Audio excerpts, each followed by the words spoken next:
Aquí esta imagen, anatomía, ¿verdad? ¿Qué es importante con lo que quiero que se queden de esta imagen? La glabela delante, en el hueso frontal y hacia atrás, esa prominencia occipital, ¿sí? Porque nos servirá eso para sacar el índice cefálico, las prominencias parietales, ahí esos maxilares superior e inferior, ¿cómo son? Maxilar superior está por delante, ¿verdad? De esa dentadura inferior. Eso es importante para el perfil del rostro, ¿sí? La inspección lateral, ¿qué tal es el perfil del rostro? Algunas prominencias óseas más a la palpación. Ahí tenemos retroauricular, la apófisis, mastoide, los cigomáticos también, pronunciados en otras personas, ¿verdad? Ahí esos huesos temporales, esos arcos y también, claro que sí, la órbita, el arco superciliar. Entonces, la base para el examen físico de cabeza será la inspección y la palpación. No tenemos percusión en cabeza y ahí sí puse auscultación por algunos ejemplos en los cuales puede ingresar auscultación en cabeza. Por ejemplo, algunas fístulas arteriovenosas, principalmente en esta arteria temporal, de gran calibre, ¿sí?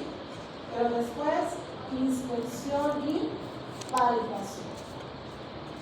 Entonces, en el examen físico de cabeza, antes de ver cráneo, antes de ver cara, tenemos que hacer una inspección global de toda esa cabecita. Y en esa inspección global, pues, vemos la cara anterior, los laterales y la parte posterior, ¿verdad? Después le pedimos al paciente que realice algunos movimientos para identificar si presenta algunos dolores principalmente, y esto de manera general. Entonces le pido que haga algunos movimientos, como se ven en esas imágenes, movimientos de lateroflexión, derecha, izquierda, anteroflexión y retroflexión para atrás. ¿En qué ejemplos tal vez el paciente pueda estar en estas posiciones con un rango de movimiento limitado? ¿Hay algún ejemplo? Tenemos tortícolis, es la más común, ¿verdad? Ese dolor que se presenta, ¿alguna vez tuviera? Puede estar hasta tarde despiertos incluso, ¿verdad? El movimiento de la cabeza que impide la lateroflexión para el otro lado. Ahí esa imagen que conocen, ¿cómo se llama esa posición? La imagen del medio arriba. Gatillo de fusil, está en hiperextensión la cabeza, no presenta más rango de movimiento.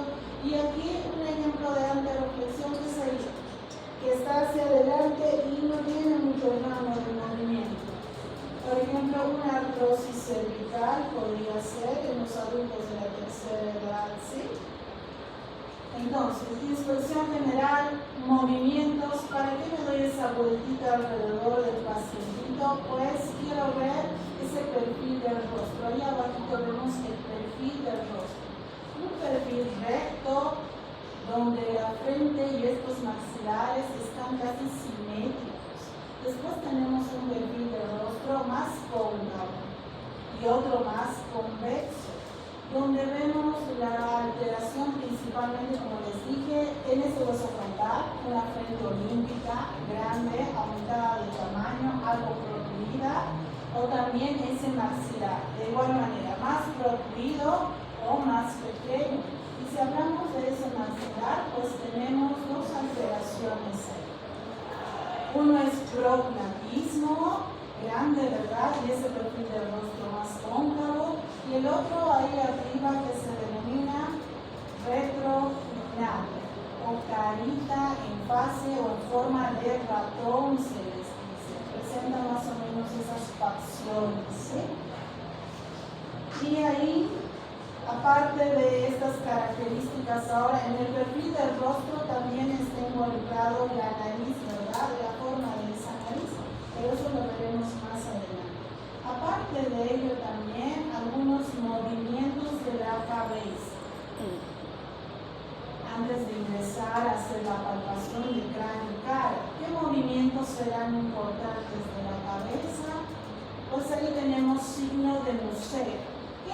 signo de museo, me pasa esta otra y tengo. ¿Qué ven en esa imagen? A la inspección tal vez lograrán ver algún movimiento de esa cabeza. Tiene un movimiento rítmico, ¿verdad? Es un movimiento rítmico con los latidos del corazón, el signo del museo. ¿En qué cuadro se presenta? En una valvulopatía, que es la insuficiencia aórtica. Entonces este signo es característico de insuficiencia aórtica. E incluso en insuficiencia aórtica veremos algunos signos más que se presentan en cabeza, en el lóbulo, en la úvula por dentro, pero vamos a completar eso cuando lleguemos a cardiovascular. Ahora nos quedemos con este signo de insuficiencia aórtica, signo de museo. Temblores, como vimos, marca parkinsoniana, no solo temblores en extremidades, ¿verdad?, sino también en la cabecita, así que también habrá movimiento de la cabeza, pero habrá que diferenciar ese movimiento con el temblor senil. El temblor senil, que se presenta en los adultos de la tercera edad, y para diferenciarlo, pues el temblor parkinsoniano, incluso el paciente estando en reposo, sigue teniendo ese movimiento de la cabeza. Y el temblor senil, cuando está en reposo y no hay contracciones musculares, pues el temblor cede, ya no lo recibe. También algunos tics. ¿Qué ejemplitos podríamos mencionar? ¿Conocen el síndrome de Tourette? ¿Alguna vez escucharon? Síndrome de Tourette. ¿Cómo es? Los movimientos espontáneos.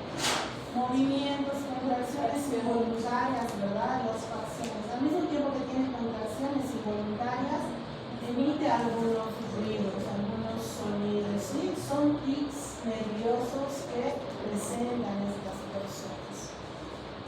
Algunos otros tics, ¿qué más podrían ser?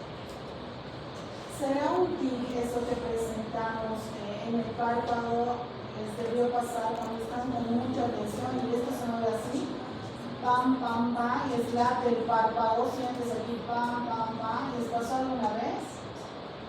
Esos son tics, pero en este caso, por ejemplo, del ojito, es un blefaroespasmo, se llama así, espasmos musculares, que generalmente se deben a estrés. Bueno, si en ustedes se presentó ese blefaroespasmo, es por mucha tensión, ¿sí? Falta relajación, descanso, es común también. Entonces, ¿qué puntos de manera general en esa cabeza y de manera completa? Pues inspección, ¿verdad? Movimientos de la cabeza, el perfil del rostro. Y ahora recién vamos a la división cráneo y cara. Aquí un punto en cráneo muy relevante desde el punto de vista patológico, no llegaría a ser, pero sí lo vimos en biotipos, ¿sí? Que son facciones más heredadas. El tamaño del cráneo, el tamaño de la calota. Y ahí tenemos en la parte central un normocéfalo. Y ponemos eso en la historia clínica, ¿verdad? En cabeza, normocéfalo. Pero ahora, estoy recordando algo. ¿No me presentaron al final esa actividad de cabeza? Usted nos iba a avisar cuándo lo tenemos que hacer. Doctora, Esta semana les dije, esta semana me la presento. doctora, Ya pasó. doctora, Desde en el grupo mencionó de que ya no teníamos que presentarle que el examen físico de cabeza iba a reemplazar esa nota, nos dijo. Ok. Igual no puedo hacer nada, porque ya presenté ese sí. Sí, son buenos grupos, buenos grupos.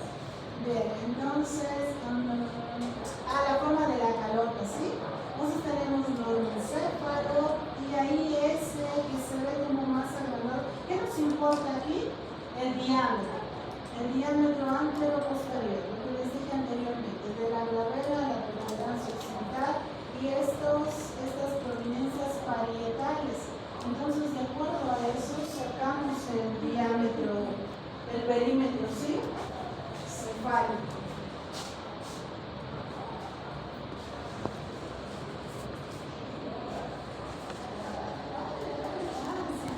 Mediciones no son nada más de rasgos, como les dije, hereditarios.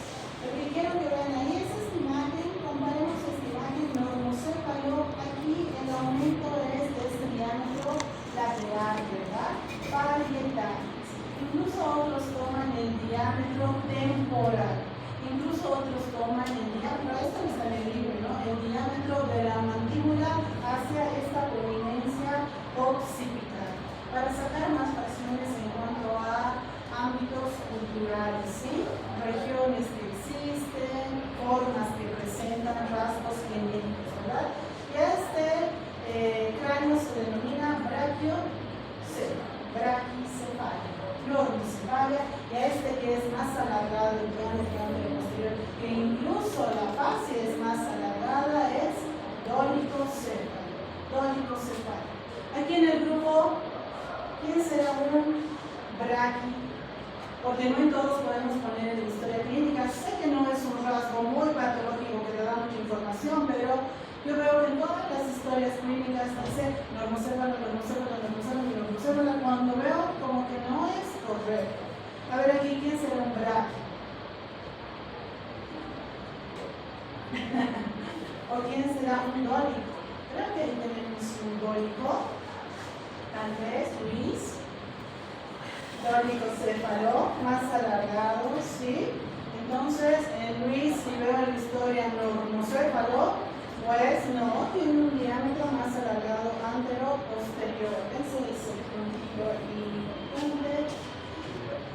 y aquí algunos ejemplos de ese tamaño de la calota, pero estos ya con importancia, ¿verdad? Porque son cuadros patológicos.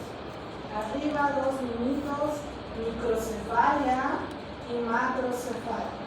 En la imagen de macrocefalia tenemos ese ejemplo muy común, hidrocefalia, ¿verdad? Por alteraciones en la secreción de ese líquido cefalorraquídeo. Y en este cuadrito, pues también presenta una frente amplia, es una frente olímpica, es la que presenta ahí arriba. Si hablamos de frente olímpica, que lo veremos después, tenemos frente olímpica fisiológica y patológica. Esta sería una frente olímpica patológica. Empezando un poquito fácil, para que se queden con esa imagen. Abajo sus ejemplos, conocen esa fase, ¿verdad? Donde todas las estructuras óseas son de mayor tamaño, igual la calota, claro que sí. Y ahí tenemos la enfermedad de Paget, o Paget, dicen ellos, donde se presenta un aumento del grosor de la estructura ósea y por ende aumento de ese diámetro que se presenta. Ahora no es lo mismo, será lo mismo tomar el diámetro o el índice cefálico en una persona como en cualquiera de ustedes, a diferencia de tomar el índice cefálico en un hueso seco. Es diferente, ¿sí? Incluso los términos son diferentes. No está en el libro, pero les añado ese plus para no confundirlo. Cuando se toman los índices en una estructura ósea seca, pues cambia la terminología. Estamos hablando de vivos.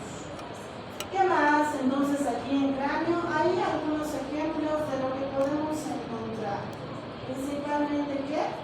Lo común, infestaciones que se presentan como pediculosis, tiña, ¿qué más? Algunas masas palpables, lesiones elementales, ¿verdad?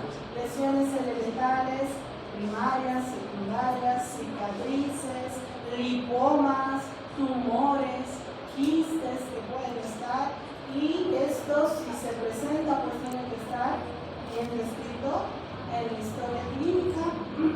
Ahí también arriba, pérdida, alopecia, ¿sí? Característico en el hombre, pero también en la mujer se puede presentar, y se llama en la mujer areata.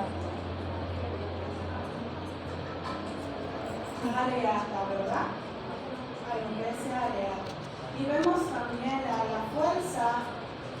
que se presenta, la pérdida que presente, por eso metemos los deditos y un poquito jalamos, ¿verdad? A ver si hay pérdida ahí. Lo normal es ese 1% de pérdida. ¿En qué fase de crecimiento? Eran 3 fases de crecimiento. Catágena y telógena. En la fase telógena, ¿verdad? Normal que hay un poco de pérdida.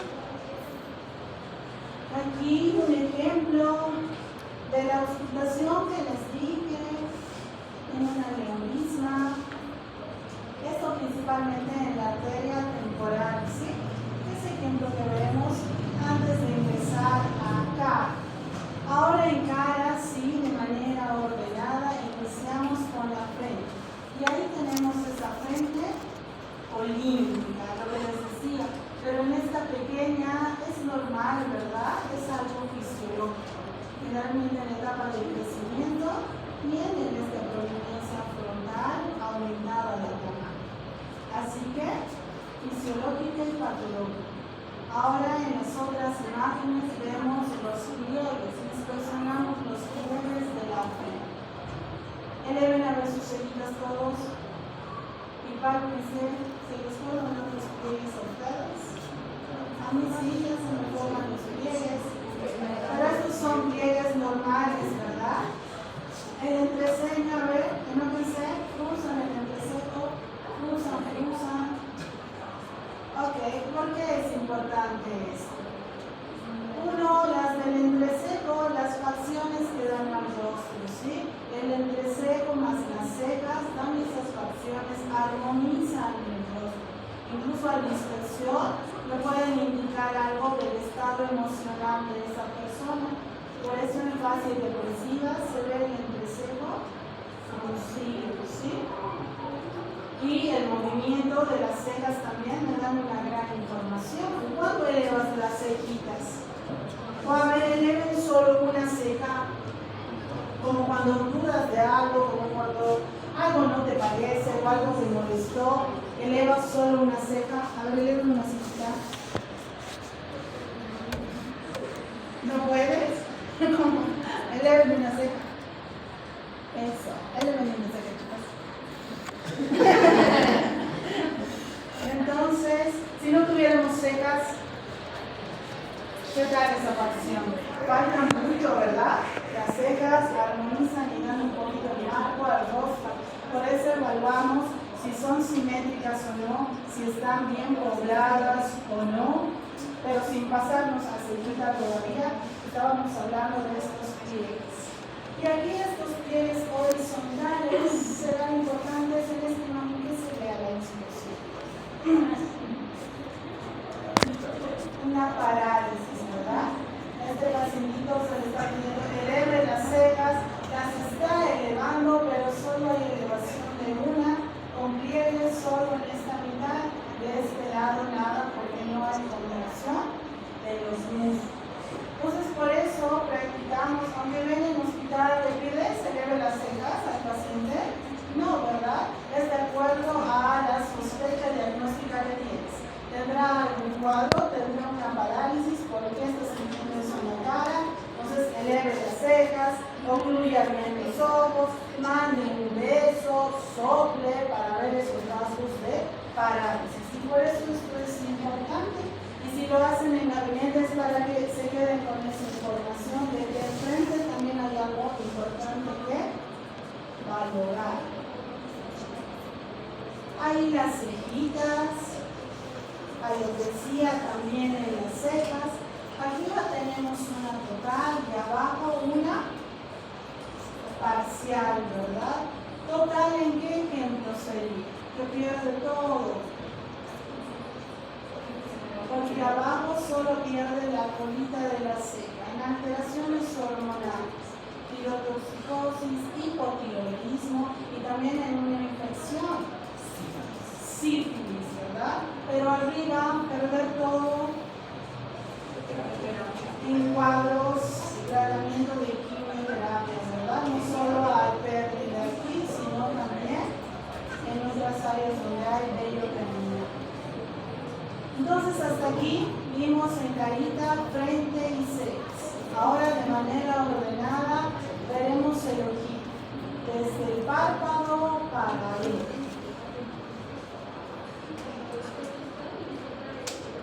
Ahí es solo una imagen, anatomía del ojito, donde quiero que se queden de esta imagen con ese fondo de ojo ahí, ¿sí? Ese es el globo ocular, fondo de ojo. ¿En qué estudio hacemos inspección de fondo de ojo?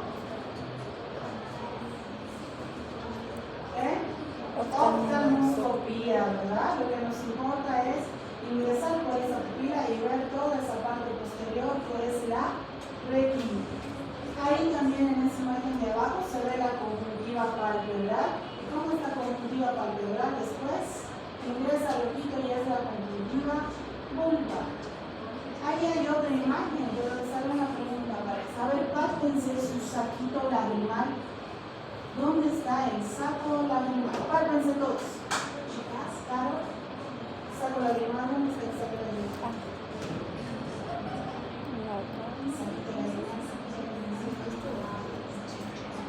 Saco lagrimal, ¿verdad?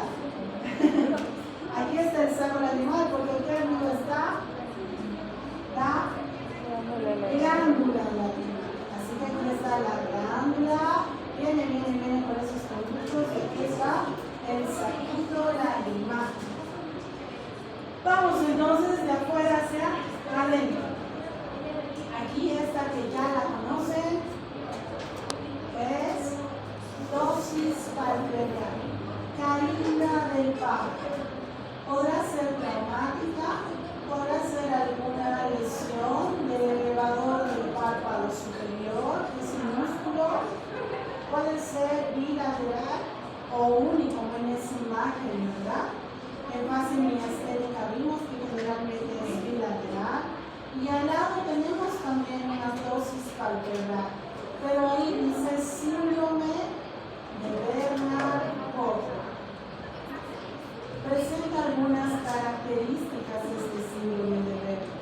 Aparte de la dosis unilateral, a la inspección, ¿qué más pueden ver?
¿Algún síntoma respiratorio que afecte el parénquima pulmonar?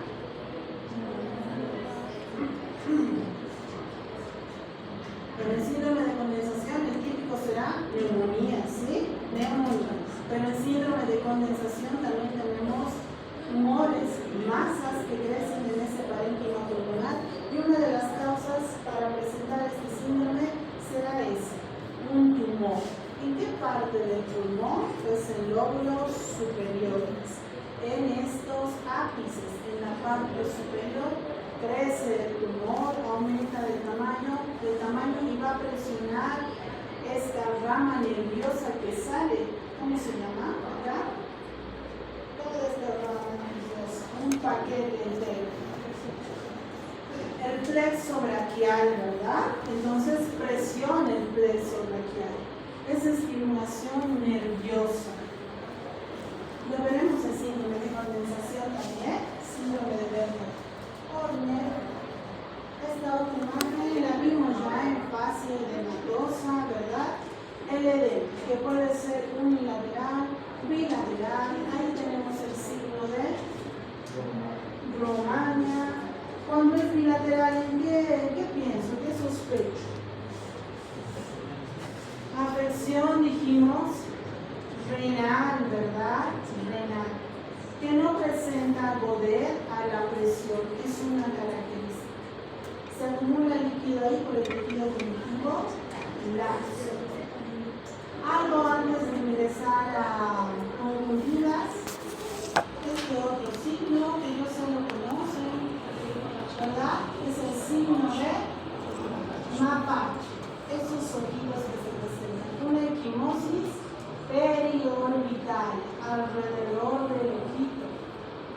¿Por qué? ¿Por qué se presenta? ¿A causa de qué? Fractura de base de cráneo. Entonces ahora en cabeza veremos tres signos, tres manifestaciones que nos hacen sospechar en una fractura de base de cráneo. Esta es la primera, signo de Mapache. Ahora esto es muy común. ¿Qué será blefaritis? ¿Cómo se ve ese ojito? Ahí en blefaritis, la primera, ¿no? Que está en el medio. Algo eritematoso, ¿verdad? Inflamado, aumentadito de volumen. Entonces, inflamación del párpado, el término correcto, blefaritis. Y es lo más común. Movimientos del párpado, bléfaro, espasmo. Es todo con bléfaro ahí en el párpado. Cuando estos cuadros se ponen crónicos, inflamaciones constantes del ojito, cuadros repetidos de conjuntivitis, tal vez podría ser también, y más en los de la tercera edad, queda una alteración en ese párpado, ¿sí? ¿Qué pueden ver a la inspección en esas otras dos imágenes? Ahí dice entropium y por debajo ectropium. Arriba entropium, hay una inversión del párpado inferior, ¿se ve? Está hacia adentro. Y por ende, esas pestañitas del borde palpebral están chocando con el ojito, ¿verdad? Así que, ¿qué sentirá ese paciente con entropium? Sensación de cuerpo extraño en el ojo, ¿verdad? Todas las pestañitas hacia adentro. Estará con irritación. Estará con lagrimeo excesivo también. ¿Alguien sabe cómo se dice el lagrimeo excesivo? Cuando te caen lagrimitas, epífora, ¿sí? Epífora. Tendrá tal vez también epífora. Lo contrario, abajo, esto era entropium, pues eversión del párpado es ectropium, ¿sí? En la imagen de abajo donde se ve la conjuntiva, será una conjuntiva más expuesta, ¿verdad? Y por ende también expuesta a infecciones, a polvo, medio ambiente, también. Entonces, se presentan posteriores a cuadros crónicos y blefaritis. Esta que ya la conocen, epicantro, ese pliegue que se forma en forma de, para la redundancia, medialuna, ¿verdad? En la parte medial del ojito, que lo vimos en fase mongólica, y también abajo, ahí, esa no es una fase mongólica, sino es el ojito normal que presentan los asiáticos, ¿verdad? Entonces sería fisiológica, y de este lado sí es un rasgo de esa fase de trisomismo. Aquí les marqué esto en un cuadrito para que no lo olviden. Sí hay algunas características importantes de estas dos lesiones. ¿Alguna vez les apareció el orzuelo? ¿Orzuelo? Bueno, pues tenemos que hacer ese diagnóstico diferencial entre orzuelo y chalagio, que es el otro. Vámonos con orzuelo primero. Orzuelo es el que será esa lesión en el borde del párpado, ¿verdad? Donde están las pestañitas. ¿Qué me pueden decir de orzuelo a la inspección? Se encuentra en el borde palpebral, sí. ¿Qué más?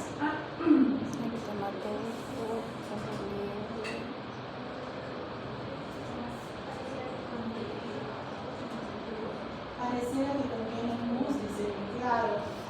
Tiene, ¿verdad? Contenido ahí, un contenido purulento, por ende es una infección, una inflamación, está tumefacto, está eritematoso y es muy doloroso. Si nunca te salió, pues es doloroso y muy molesto también para el paciente.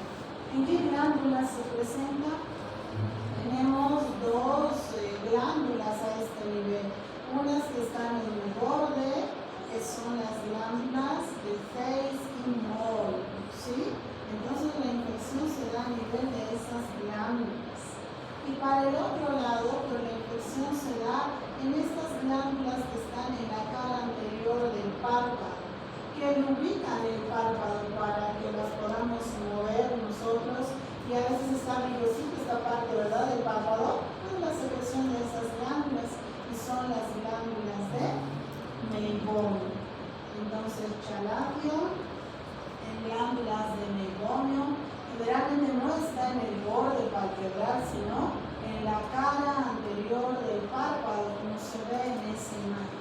Generalmente es aquí arriba. Orzuelo sí puede ser en el borde palpebral superior o inferior. Y Chalazion no es doloroso a la palpación, ¿sí? Las principales características entonces. Aquí a la inspección que ven en esta lesión que se llama santelasma. ¿Qué se ve aquí en santelasma?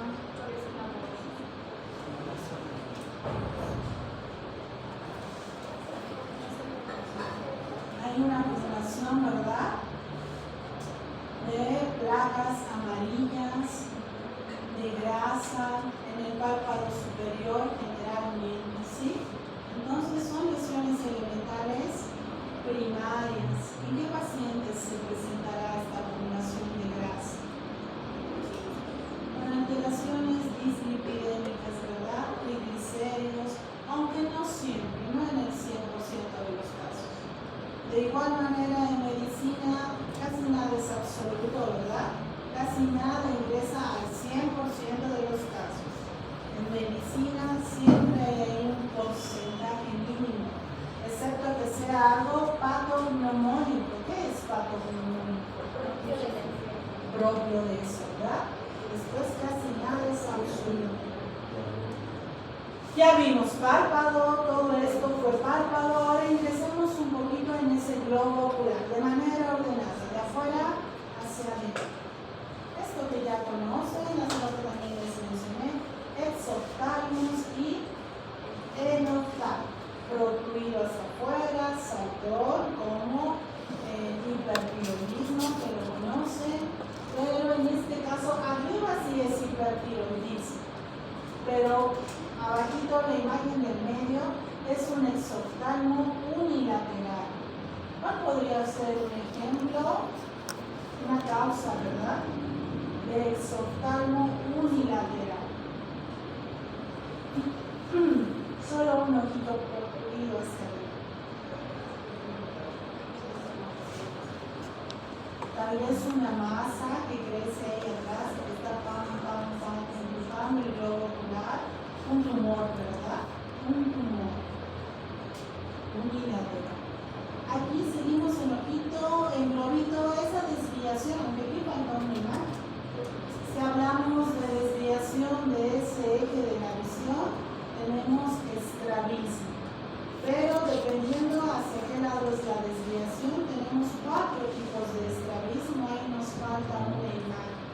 El estrabismo con desviación hacia la parte central, que es un estrabismo convergente. Cuando el ojito se desvía hacia el lateral, es un estrabismo divergente. Si se desvía hacia arriba, es un estrabismo subvergente. Y el que nos falta es el estrabismo con desviación hacia abajo, ¿sí? Es el estrabismo Deor subvergente. Entonces tenemos 4 tipos. Deor subvergente.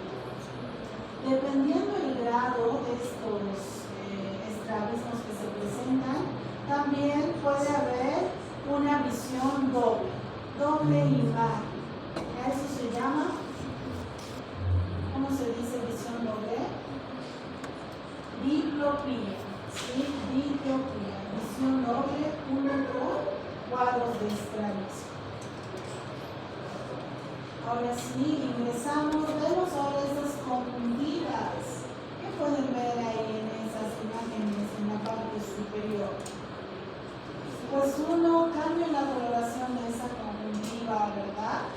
Nuestra rojita está pálida, blanca. Y si está así la conjuntiva, podríamos sospechar de un cuadro anímico. En la otra imagen la conjuntiva está bien, algo rosada así, pero lo que cambia es la esclera, ¿verdad? Está pigmentada. Así que en ojito también valoraremos la coloración. Los cambios en cuanto a coloración que son muy importantes en cabeza. Ahí están icterias. Así que pensaré, si veo esos ojitos, afección de dónde. ¿Dónde tendré que buscar después de manera minuciosa? Hígado, ¿verdad? Abdomen. Y abajo, ¿qué tenemos?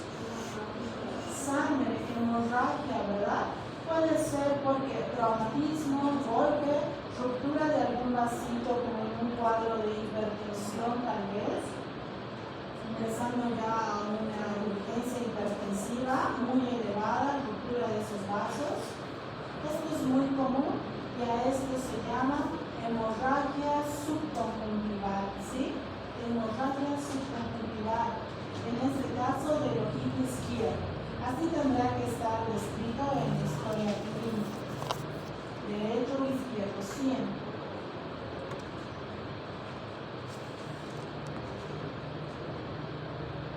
Para diferenciar también estas otras dos imágenes, al igual que de pingüécula, digo que chaláculo y orzuelo, aquí tenemos perigio y pingüécula. A la inspección, ayúdenme, ¿qué diferencias ven? ¿Qué podríamos decir? Arriba pingüécula, abajo perigio.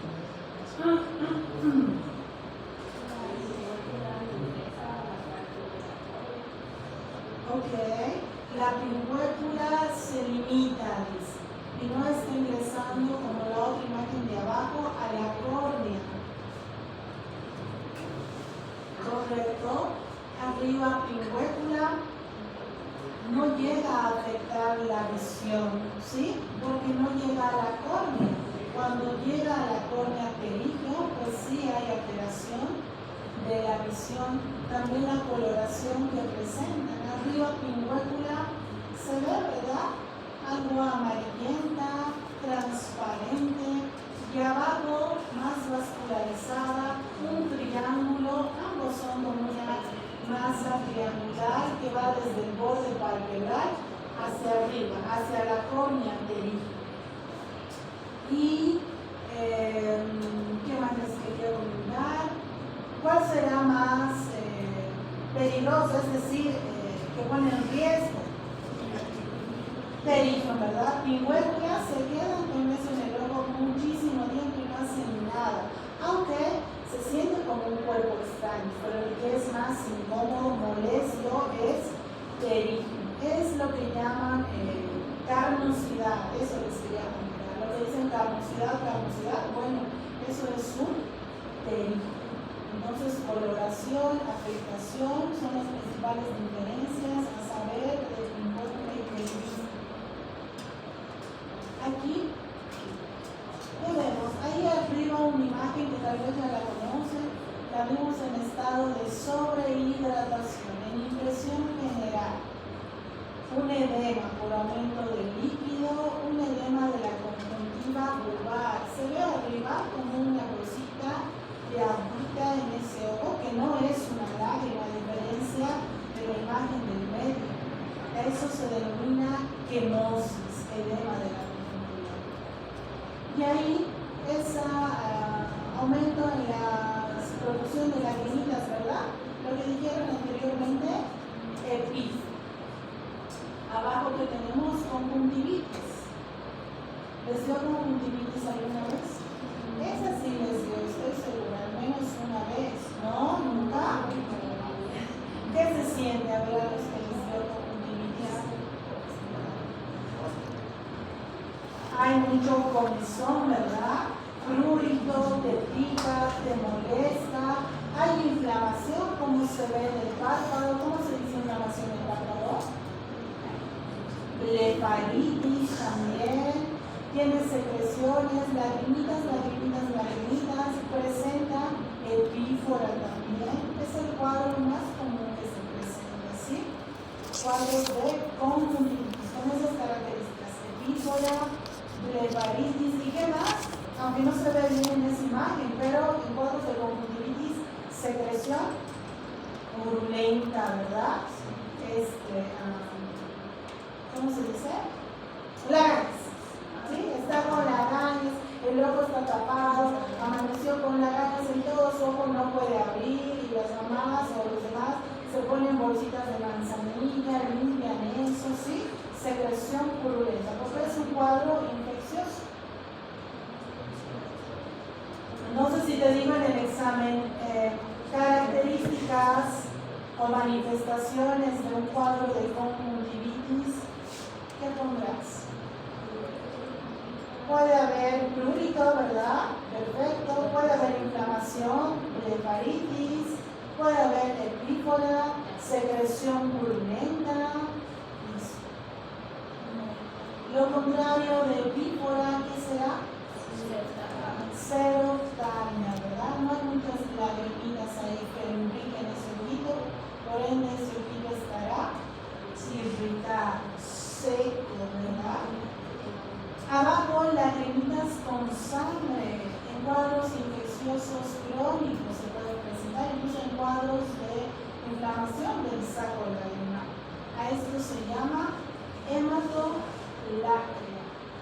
No es muy fácil de ver estos cuadros, sí, pero ahí tenemos hematolacria, con cuadros de dactiocistitis. Ahora veremos una imagen de dactiocistitis.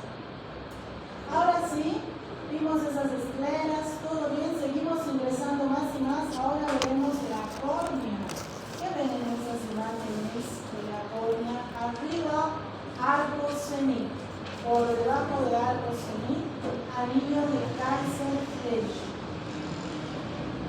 ¿Qué es? ¿Qué diferencia ven? ¿Eso qué es? Arco senil y Kaiser-Flesch, ¿qué diferencia es?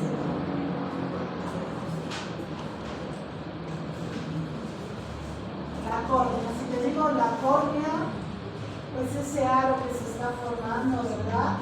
Arriba en arco senil es algo fisiológico que se presenta. Se va aclarando más y más el limbo corneal. Por eso algunos adultos de la tercera edad es como que si el ojito se les pone más clarito y refleja, porque todo el otro está más claro. Pero solo es ese arco. Y abajo ese sí es el anillo de Kaiser-Flesch, que es una coloración más nacarada, anaranjada, ¿verdad? Brillosa. Se debe a acumulación de un metal pesado. ¿Cómo se llama este metal? Cobre. ¿En qué enfermedad? Enfermedad de Wilson, ¿sí? Acumulación de este metal en el limbo corneal. Tenemos una imagen más, ahí se puede inspeccionar. La última imagen de abajito. ¿Ven esa manchita blanca ahí? Eso se llama nube. Nube o glaucoma. Es una cicatriz que se da en la córnea, posterior a un trauma, posterior a conjuntivitis también. Así que los cuadros repetitivos de conjuntivitis no son algo como, tratamiento antibiótico, no. Pueden quedar secuelas sin eso. Hasta ahí con córnea. ¿Alguna relación que ustedes conozcan con córnea?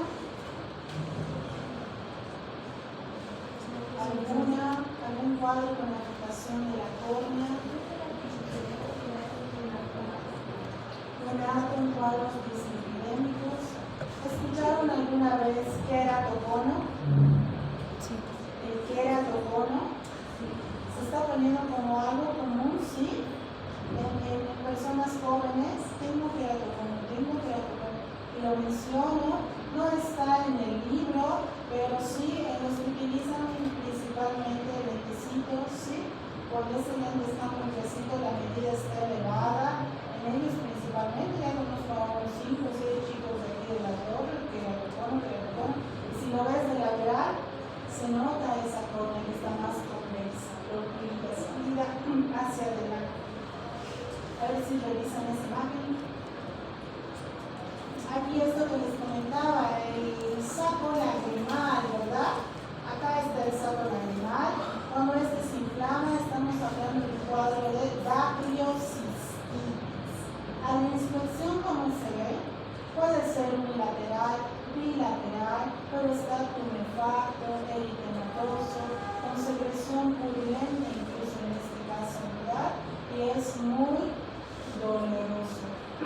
Una infección común no es común, pero si es un cuadro que no requiere, no está recibiendo el tratamiento antibiótico necesario, fácilmente puede ingresar al cerrito y produce la inflamación y la secreción purulenta, y así se ve un cuadro de dactiocistitis. Finalizando este video, entonces llegamos hasta el punto final que será la pupila, ¿sí? Y estas sí se las saben aquí, esas pupilas. Contracción de la pupila. Miosis. Dilatación de la pupila. Midriasis. Cuando son iguales en tamaño. Desiguales. Anisocoria, ¿verdad?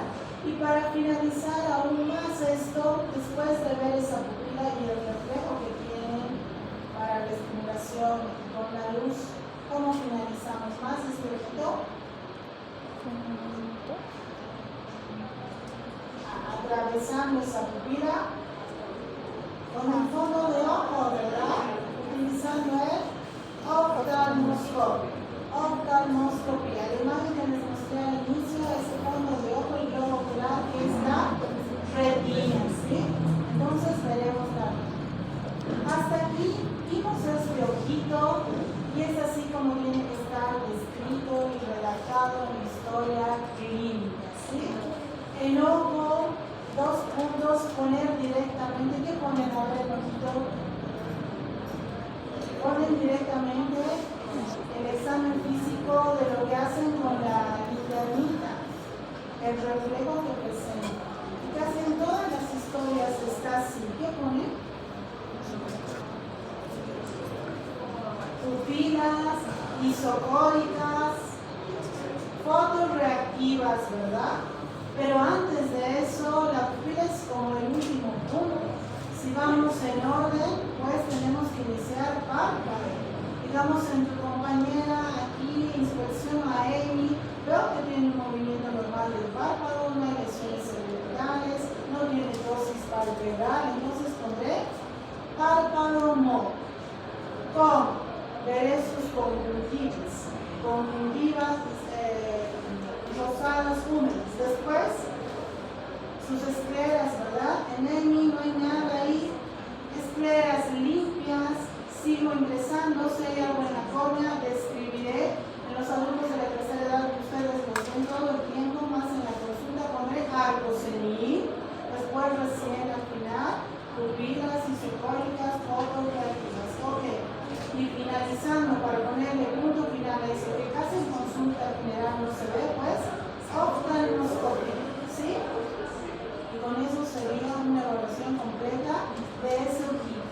En examen físico, la descripción también es de manera ordenada, ¿sí? Como lo estoy mencionando. Espero que se quede con esa información. Ahora vamos a que avancemos un poquito más. ¿Tienen examen? Nariz. La coloración que se ve en nariz, yo estoy probando esta quedando sin voz. Para que no descanse para la coloración en esa naricita, ¿saben por qué tenemos que avanzar? Porque el siguiente pruebas no tenemos que hacer. ¿Ya vieron el calendario? No sé, por día de trabajo debe ser, hay un feriado ahí, ¿qué es esto? Pero los días de tiempo, creo que es feriado, así que avanzamos este. Coloración de la nariz, ahí cianosis central, también se ve en la nariz a la inspección. Hay rojita cuando la nariz puede estar así rojita. En cirrosis, muy buen ejemplo, Antonio, perfecto, en cuadros de cirrosis, pero, ¿o quién dijo cirrosis? Pero alcohólica, Luis, alcohólica. Alcohólica, ¿verdad? No metabólica por alimentación, sino en alguien que se toma todo el tiempo, ¿sí? Por ahí va el nariz. Entonces, ¿qué voy a evaluar de nariz? También hay características a evaluar de nariz. Rectilíneo, ¿qué tal está ese tabique de inspección? Con estas formitas de la nariz. Esto será el perfil lateral que les digo. Para el perfil lateral, hueso frontal, mandíbula, maxilar inferior y la nariz. Tenemos diferentes tipos de nariz, ¿verdad? Nariz aguileña, rectilínea, esa que es elevadita, la naricita, respingada, la que viene desde el hueso frontal y no tiene este vuelo acá, es una nariz griega, ¿sí? Directamente así recta. Entonces esto ayuda con el perfil del rostro, pero lo que más nos importa es que estos rasgos estéticos de frente, desviación o no de ese tabique. En las narices aguileñas, en los cuadros más, se diría, modelados, un poco más, pues sí puede haber alguna obstrucción a la entrada de aire, y ese es el punto que nos importa más que lo estético. Así que por eso les decimos, en la imagen de abajo, esas cositas nasales, pueden ver esas masitas que están ahí dentro, como rosaditas, gelatinosas, son bilaterales, están en ambas cositas. Eso se llama pólipos nasales, ¿sí? Y por eso presiona la nariz y le pides que meta aire para ver la permeabilidad de esa cosa.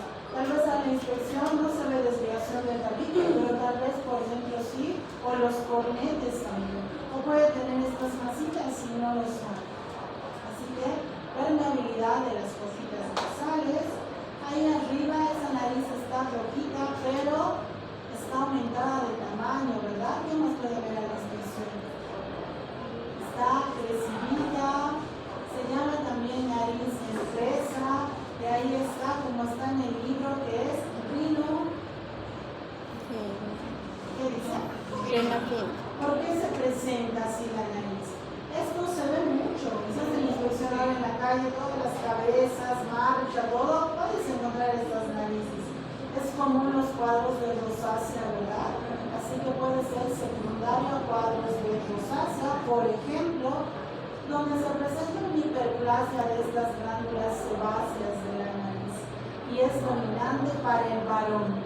En la mujer no se presenta, así que en la rosácea es más dominante para el género masculino. Abajo tenemos sangrado nasal. ¿Cómo se dice sangrado nasal? Epistaxis. Bueno, epistaxis. Este sangrado nasal no solo puede ser en la parte anterior, sino también un sangrado nasal posterior. Y si presenta sangrado nasal posterior, pues puede botar ese contenido de sangre por la boca, ¿verdad? Escupir y botar sangre por la boca. Ese es el punto importante para el diagnóstico diferencial. Porque sangre por la boca vendrá del sistema digestivo. Y a eso se llama vómitos con sangre, hematemesis, sangre digestiva, ¿verdad? Por la boca. Sangre vía aérea, tos, expectoración, sangre por la boca. A eso se llama hemólisis. Sangre puede ser un sangrado posterior, ¿sí? Botará también por la boca, así la lesión no sea digestiva o vía aérea. Incluso el sangrado puede venir de la misma cavidad oral en cuadros de inflamaciones crónicas de las encías, gingivitis o sangrado, ¿cómo se dice? Gingivorragia. Así que sangre por la boca, ¿verdad? Diagnóstico diferencial importante. Y arriba que tenemos esos senos paranasales, ¿verdad? Los que más nos importan para un estudio incluso que hacemos, que hicimos prueba en gabinete, es, ¿cómo se llama ese estudio en los senos? Transiluminación maxilares principalmente. ¿Qué función tienen estos senos? Son espacios aéreos vacíos, ¿verdad? Que sirven también para la fonación, no tienen ningún contenido dentro. Pero cuando hay infecciones en vía aérea, algunas bacterias pueden ingresar a estos espacios aéreos, los inflaman, empiezan a emitir secreciones de contenido purulento y puede haber en estos espacios aéreos vacíos moco. A este cuadro se llama sinusitis, ¿verdad? Así que ese es el punto de la transiluminación de senos paranasales. Creo que no tengo imagen.